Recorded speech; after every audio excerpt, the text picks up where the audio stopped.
The Tunisian sun is a physical weight. It presses down on the canvas tents of the U.S. Army Signals Corps detachment, baking the red dust of the Kasserine region into every piece of equipment. It is April 1943. The air is still, thick with the smell of diesel fumes from a nearby generator cooling canvas and the metallic tang of expended artillery casings stacked neatly by the motor pool. The war in North Africa has reached its grinding, exhausting conclusion. The battle for this pass is over, but the work of the technicians is endless.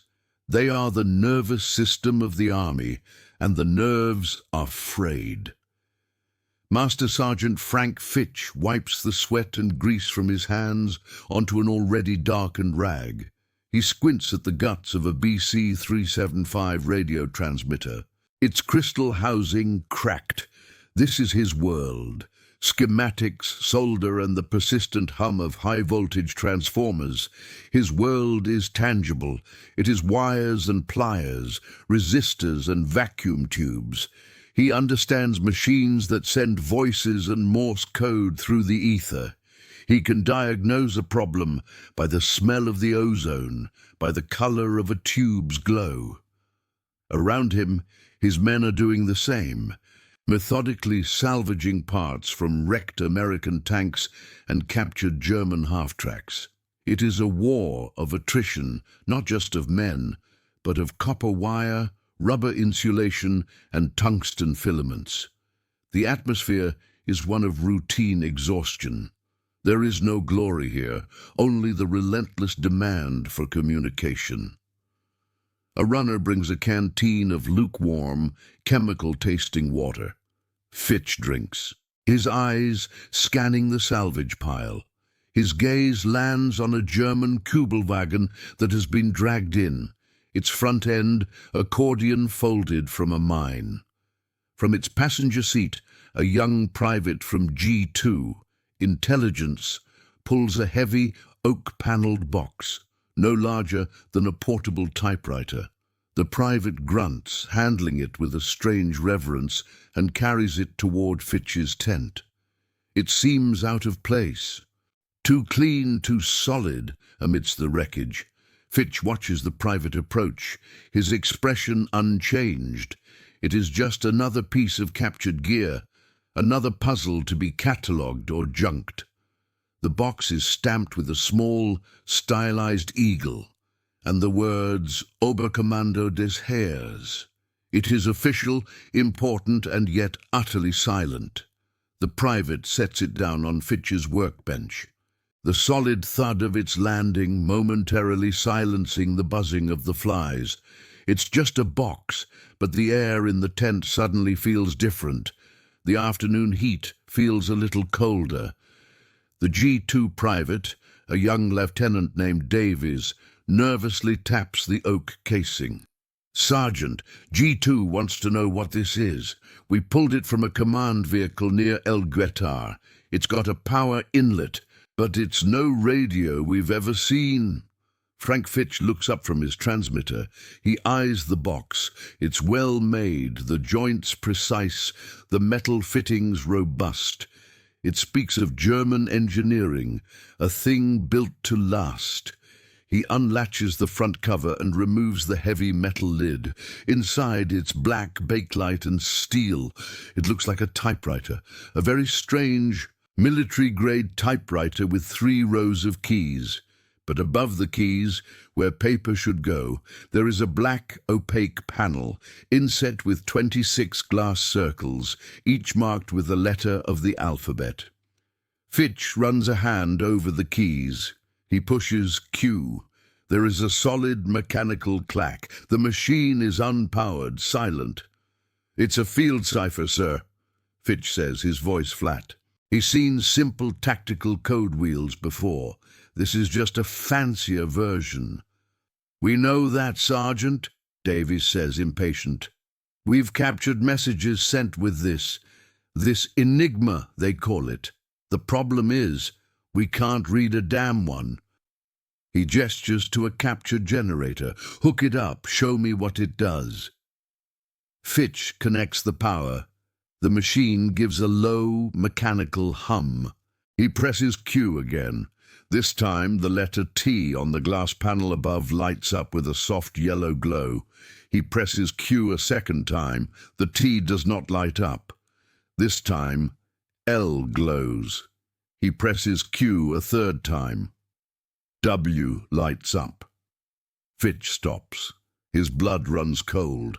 He is a wires and pliers man. He understands circuits. A switch is a switch. A connects to B. It always connects to B. This is impossible. This machine is rewiring itself with every single key press. He looks at the 3 visible rotors at the top, their small windows showing letters. They clicked, just one of them, on that last press. He stares at the glowing W. "It's a black box, sir," Fitch says, his voice quiet. He feels a sudden, profound sense of dread. This isn't a simple cipher. This is something, and else. What he doesn't know, what no one in this tent knows, is that this mechanism, this impossible, self-altering switchboard, is the single deadliest weapon in the German arsenal. It is the machine that is strangling the life out of the Allied war effort, one convoy at a time, and it is doing so with terrifying mathematical precision. The problem is not one of battlefields, but of logistics. The Second World War is a war of supply. The factories of America are the arsenal of democracy, but their output is meaningless unless it can cross 3,000 miles of hostile ocean. That ocean is controlled by the U-Boot-Waffe, the German submarine force. The U-boat wolf packs are not hunting randomly. They are coordinated, vectored onto convoys by a central command, the Befehlshaber der U-Boote, with ruthless efficiency.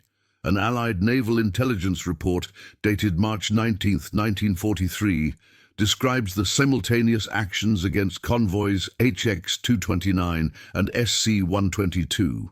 The language is cold, procedural. Over a 72-hour period, 42 U-boats engaged 2 Allied convoys, resulting in the loss of 22 merchant vessels, totaling 146,000 gross registered tons. Escort vessels Upshot and Godetia expended all depth charges without confirmed success. U-boat command demonstrated complete and accurate foreknowledge of convoy route, speed, and escort disposition. This single report represents over 250,000 tons of oil, food, tanks, and ammunition settling on the icy floor of the North Atlantic. The source of this foreknowledge is the Kriegsmarine's 4-rotor M4 Enigma machine, codenamed Triton by the British codebreakers at Bletchley Park and Shark by the Americans. It is a system of such staggering cryptographic complexity that it defies manual solution. The machine Frank Fitch has on his bench is likely a 3-rotor Wehrmacht model, but the principle is identical. 3 rotors, chosen from a box of 5. Each rotor can be set to one of 26 starting positions. A ring setting for each rotor adds another 26 variables. And then the Steckerbrett, the plug board, at the front, which swaps 10 pairs of letters before the signal even enters the rotors. The mathematics are astronomical.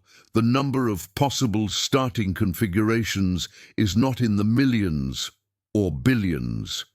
It is 158, 962, 555, 217, 826, 360, 00. 159 quintillion possibilities. A new key sheet with new settings is issued every 24 hours. The Allies are not just looking for a needle in a haystack. They are looking for a specific atom in a universe of haystacks. This numerical data translates directly into human suffering. It is the sound of the ASDIC operator's ping, rising in pitch as the unseen U-boat closes. It is the whoosh of a torpedo trail seen too late. It is the catastrophic, deafening crump of a 5,000-ton freighter breaking its back. It is the sound of steam escaping from ruptured boilers, a sound almost indistinguishable from the screams of men scalded in the engine room. It is the clinging, acrid smell of burning fuel oil spreading across the black water. For the men in the water, bobbing in cork life vests, the cold is the true enemy. The North Atlantic in winter is a killer. A man's life expectancy is measured in minutes. They watch their ships, their homes, their worlds, slide beneath the waves, and they are left alone in an ocean of darkness, thousands of miles from land. The survivors' guilt of the codebreakers in Washington and Bletchley is immense. They read the intercepts. They have thousands of messages, stacks of gibberish, and they know that locked within that random string of letters are the exact coordinates of the next attack.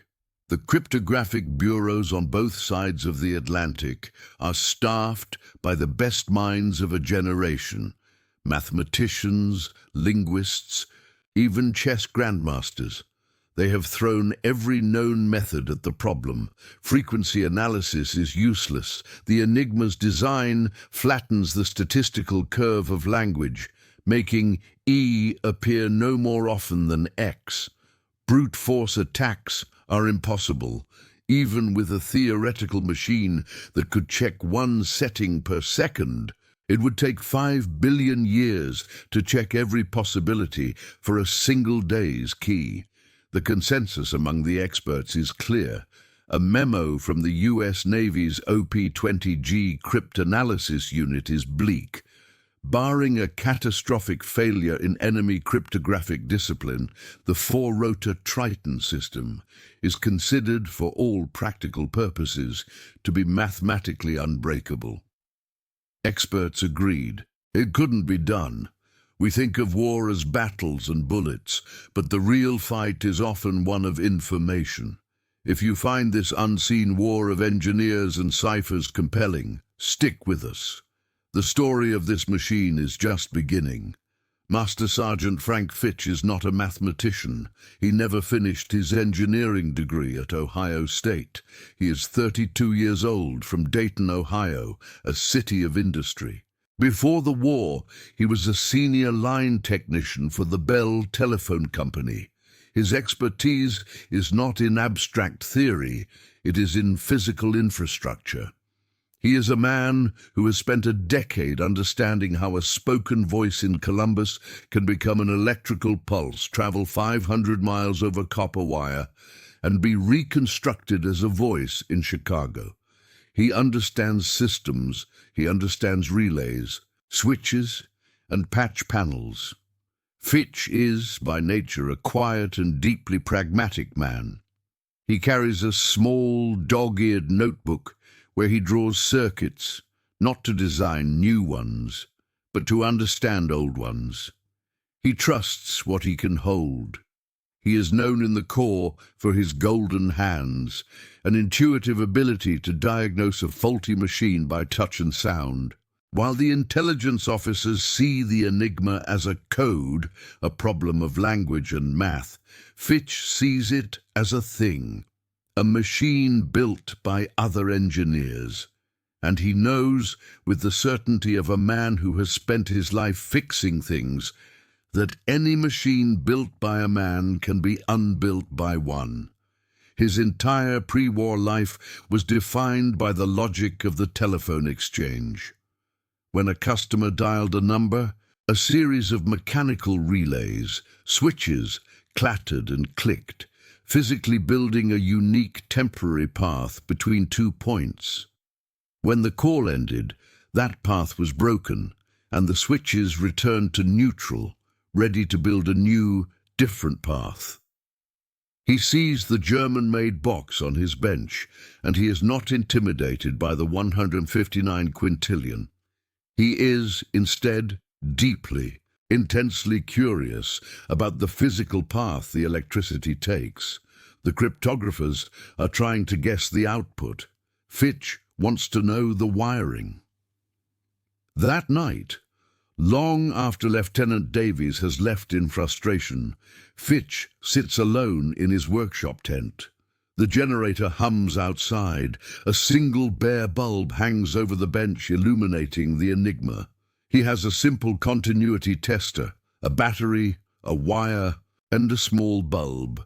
He pulls the 3 rotors from the machine's spindle. They are solid bakelite and metal, heavy in his hand. He examines them. He can see the 26 spring-loaded pins on one side and 26 flat contacts on the other. Inside, he knows there must be a simple wire, connecting a pin on the left to a contact on the right. He sets a rotor marked the 3 on his bench. This is the moment. The crazy idea isn't an idea at all. It's a simple mechanical question. He touches one lead from his tester to the first pin on the left, the A position.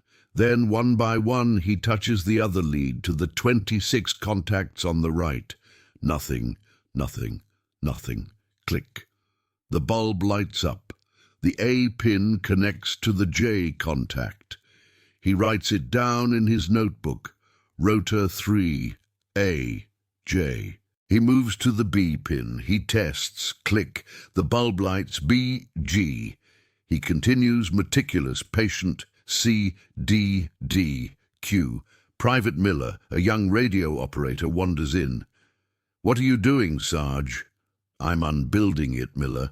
"Looks like you're just testing wires." "That's all it is, kid. It's just wires." Miller watches for a minute.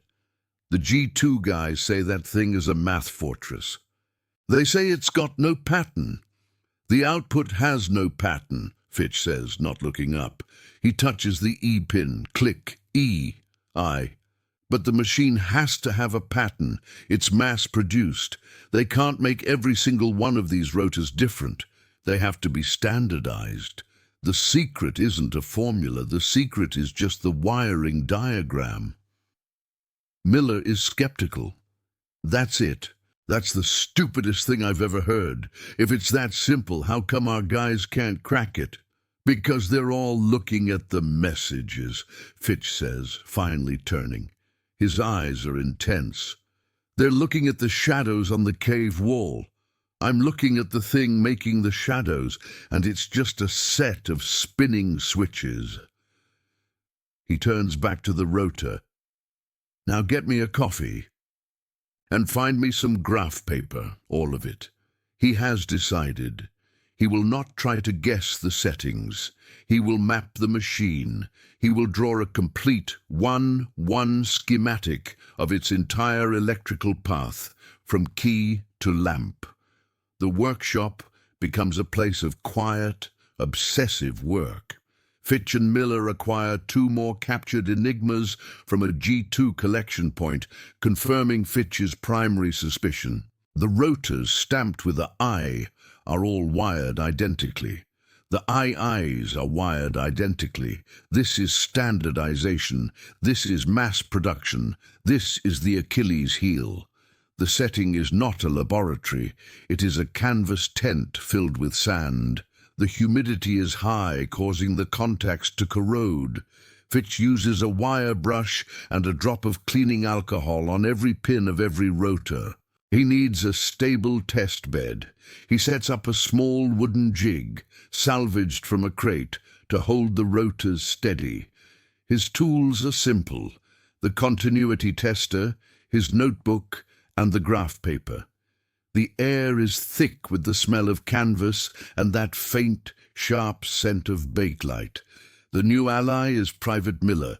Miller, a 19-year-old from Brooklyn, was a ham radio enthusiast before the war. He's quick with his hands and, unlike the G2 officers, he understands electrical logic. He becomes Fitch's assistant, carefully noting the connections as Fitch calls them out, transcribing them onto the graph paper with a draftsman's precision. "Rotor I, A position," Fitch calls out, his voice a low monotone. He probes the contacts. Goes to E. 1, A to E. Miller repeats, drawing a neat line. Position B, Fitch says, click, goes to K. 1, B to K. This continues for hours. They map all 3 rotors, then they map the Eintrittswalzer, the entry stator wheel, then, the most critical part, the Umkehrwalzer, the reflector. This, Fitch realizes, is the true genius of the machine.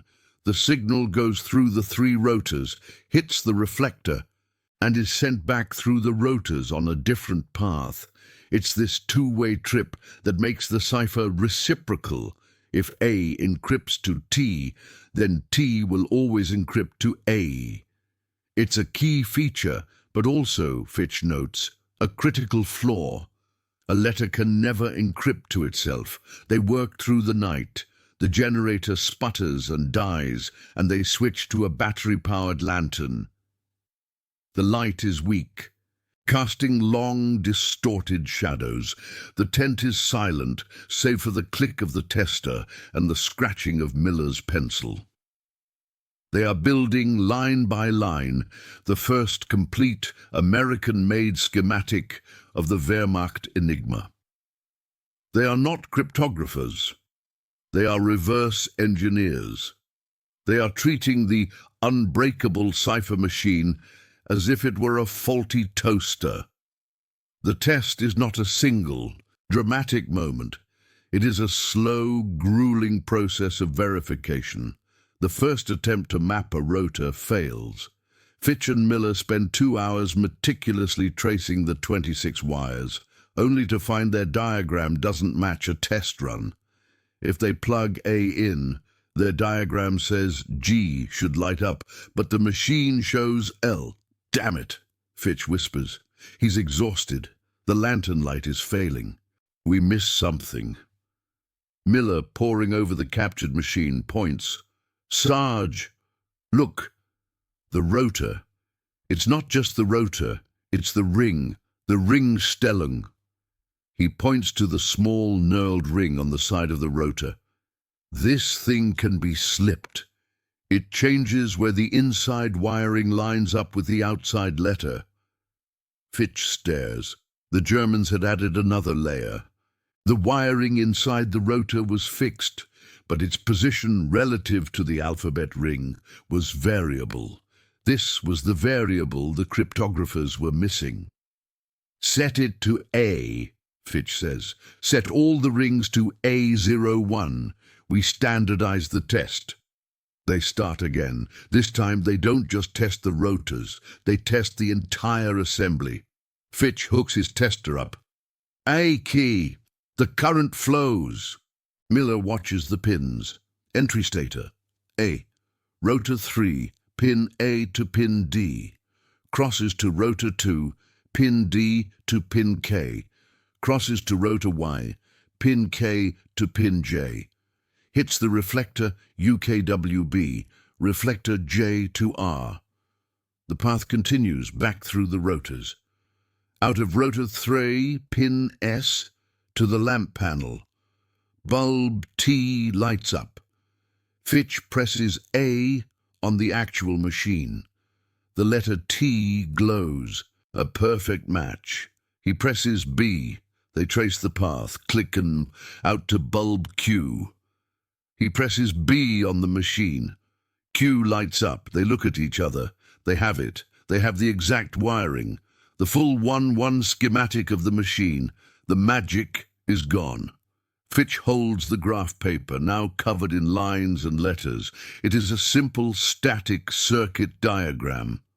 "That's it," Fitch whispers, a note of pure awe in his voice. "That's all she is. The most feared weapon in the Atlantic is just 26 wires, scrambled and spun. The revelation is staggering. The complexity wasn't in the wiring, it was in the motion. And the wiring, the core of the secret, was fundamentally, shockingly simple. If stories like this fascinate you, stay with us. The next chapter of wartime innovation might surprise you. The graph paper schematics, now stained with grease and coffee, feel like an anticlimax. Major Davies, the G2 officer, is unimpressed. He convenes a meeting in a captured Italian bunker, the air cool and damp. He has brought in a senior signals colonel and, more importantly, a visiting US Navy cryptanalyst, a commander on loan from OP-20G in Washington. The colonel looks at the hand-drawn diagrams. Master Sergeant, this is a wiring diagram. Am I to understand you spent 72 hours taking apart a typewriter? Sir, Fitch begins, his voice steady. He is a sergeant speaking to a colonel, a dangerous mismatch of rank. You're looking for a magic bullet, a formula. You won't find one. The Enigma isn't math, it's plumbing. It's a machine that routes a signal from one point to another, and this, he taps the diagram, is the plumbing diagram. It's the blueprint. The Navy commander, a man named Reynolds, looks skeptical. Sergeant Fitch, we are well aware of the principle of the machine. We've known it's a rotor-based polyalphabetic substitution cipher since before the war. Knowing the physical path of a single rotor is, with all due respect, irrelevant. It's the settings that matter, the rotor order, the ring settings, the plug board. That's the 159 quintillion. Your diagram doesn't help us guess the daily key. Fitch takes a breath. This is the moment. No, sir, it doesn't, but you're missing the point. You're still trying to guess. I'm saying, stop guessing. The room is silent. The colonel leans forward. Explain, Sergeant. Sir, this diagram proves the rotors are standardized. The wiring in my rotor I is the same as the wiring in every German rotor I. It's a mass-produced, interchangeable part. The reflector. It's the same, so you don't guess the wiring. You know it. You build our own rotors. You build our own reflectors. You build an exact 1-1 copy of this machine. Commander Reynolds stares at Fitch, his skepticism suddenly cracking, replaced by a dawning electric shock of realization. Build one, not a simulator, an analog. Yes, sir, Fitch says, pressing his advantage. You build a dozen of them, 100 of them. You hook them up to motors. You let machines do the guessing, not men. If you know the exact wiring, you are no longer fighting 159 quintillion possibilities. You're just fighting the daily settings. You've taken the unbreakable part and made it a known quantity. You've turned a math problem into an engineering problem. Reynolds looks at the diagram, truly seeing it for the first time. My God, he whispers. He's right. If this wiring is static, we can replicate it. He turns to the colonel. Sir, this report, this diagram, needs to be on a plane to Washington. Not tomorrow. Now. The real test does not happen in the dust of Tunisia. Frank Fitch's schematics are designated ultra-secret, bundled with his report on the standardization of the components, and flown by secure courier to Washington, D.C. They land on the desk of Commander Joseph Desch, the brilliant research director at the National Cash Register (NCR) company in Dayton, Ohio. Dayton, Fitch's hometown. The U.S. Navy has already tasked NCR with building an American bomb, a high-speed, code-breaking machine based on designs provided by the British at Bletchley Park. But the British designs are for the 3-rotor Enigma. The Navy needs a machine to break the 4-rotor Shark. The project is stalling, mired in theoreticals. Fitch's report is the key. It's not new information. Bletchley had already recovered rotors, but it is a vital, independent confirmation from the field. It's a wires and pliers report that gives the engineers at NCR the absolute physical certainty they need. The impenetrable German wiring is now just a blueprint. The simple wiring diagram becomes the heart of the most complex machine yet built. The battlefield is Building 26 at NCR. Here, under Desh's fanatical direction, the US Navy bomb, Program Item 11, takes shape. It is a 500-pound monster, 7 feet high and 10 feet long, a solid block of black-painted steel. It is not a computer in the modern sense. It is a brute force electromechanical hypothesis tester. It is, in effect, dozens of Enigma machines wired in parallel, spun by electric motors at incredible speed, checking thousands of possible rotor settings every minute. The sound of the bomb is the sound of the war turning. It is a relentless, deafening clack, clack, clack of relays and 648 high-speed commutators, a sound so loud the female waves operators who run the machines must shout to be heard. They are testing cribs, short, guessed-at phrases of plain text.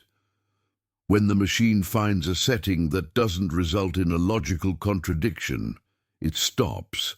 That stop is a potential key. In late 1943, the bombs at OP-20G begin to sing. They find the shark keys. The impenetrable cipher is broken. The flow of ultra-intelligence across the Atlantic becomes a flood. The U-boat wolf packs are no longer hunters. They are the hunted. Allied hunter-killer groups, equipped with radar and acting on precise ultra-intercepts, begin decimating the U-boat fleet. The tide of the Battle of the Atlantic turns decisively in a matter of months. The build-up for D-Day, the greatest amphibious invasion in history, can now proceed under a blanket of relative safety. Frank Fitch, now in Italy, repairing radar sets, receives a simple two-line memo. Your technical analysis of 15th April 43rd proved valuable. Well done. The immediate consequence is victory in the Atlantic.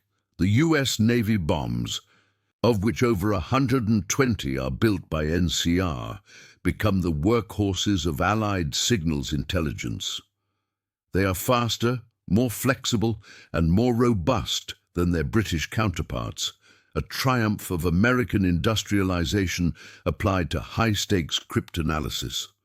The simple wiring diagram, hand-drawn on graph paper, has been multiplied into an industrial-scale weapon that saves thousands of ships and tens of thousands of lives. The legacy of this discovery, however, is buried for 30 years. The Enigma secret and the existence of the bombs is classified at the highest possible level. The waves who operated the machines, the engineers at NCR, the signalmen like Frank Fitch, all are sworn to absolute secrecy, a vow they keep for decades. The official histories of the war are written without this central fact. The victory is attributed to radar, to sonar, to better air cover, but never to the fact that the Allies were, for the last 2 years of the war, reading Hitler's mail. Frank Fitch is honorably discharged in 1945. He returns to Dayton, Ohio, to his job at the Bell Telephone Company. He marries, has children, and lives a quiet life. He never speaks of the night he sat in a tent in Tunisia and reverse-engineered the Enigma machine. He never sees the 500-pound bomb that his report helped make possible. His contribution, like that of thousands of others, is dissolved into the classified history of the war, a single anonymous file in a vast locked archive. The great irony is that the men who held the true key to victory were the ones who could never speak of it. Their lives were defined by the weight of the secret they kept. We look back at the Enigma today as a museum piece, an artifact of a bygone mechanical age. Its complexity seems almost quaint in our digital world of quantum encryption and multi-terabyte key pairs. We are, once again, intimidated by the impenetrable math of our own creations. We see the fortress, but we forget to check the wiring. The lesson of Master Sergeant Fitch is not a lesson about mathematics. It is a lesson about perspective. It is the story of a wires and pliers man who, when confronted with a problem that had stumped the greatest theoretical minds in the world, did not see a cipher. He saw a machine. He did not try to guess the shadow. He took apart the object, casting it.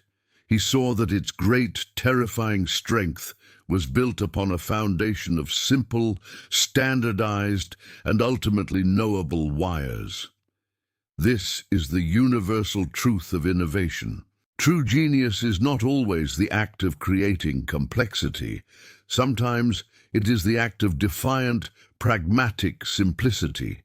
It is the insight to see the mechanical core of a conceptual problem, to strip away the 159 quintillion what-ifs and find the 26 simple wires, the ears.